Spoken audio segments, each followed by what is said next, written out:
Hi there! Time for a quick video on just an introduction to how we graph scientific data, which is something we're going to learn more and more because it's a really important way of visualizing, communicating, and also interpreting information that you have in a scientific investigation. So this is the coral bleaching and climate change data nugget, and this table right here that I'm circling, that's the results, right? It's actually fairly simple and straightforward, which is why it's a nice example to try this. And if you scroll down, you're going to see this is the graph. I give you the graph that they actually made it. I just want you to see if you can reproduce that graph in Google Sheets. So what are you going to do that? No need for paper and pencil. We can do this on the computer, which is a really helpful thing to do. So what I want you to do is open up Google Sheets, and you do that by visiting the website sheets.google.com.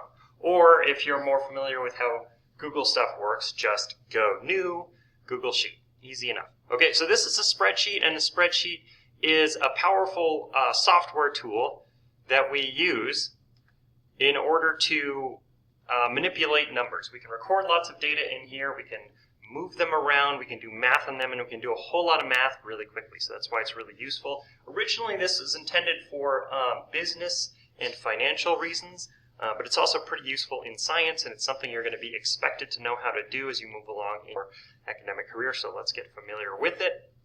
And then I just want to point out that on the left-hand side, you see a bunch of numbers. These are row numbers.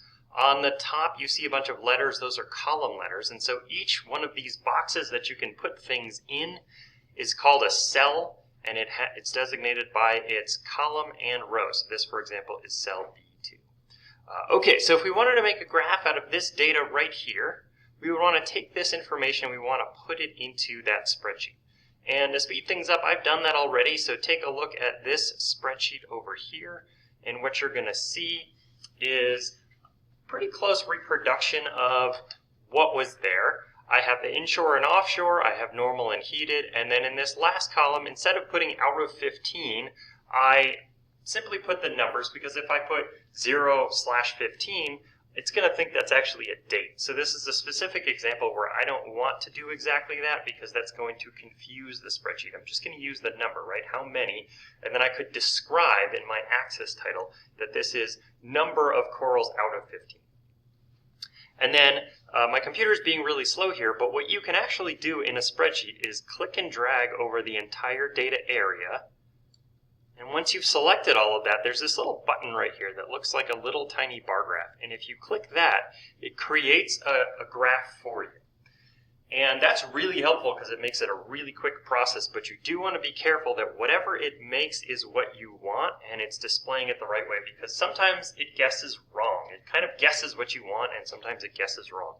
In this case, it guessed right, and it made this really useful graph here, where it has the two normal ones listed here and the two heated ones listed here, and then the bars are the number of corals in each kind.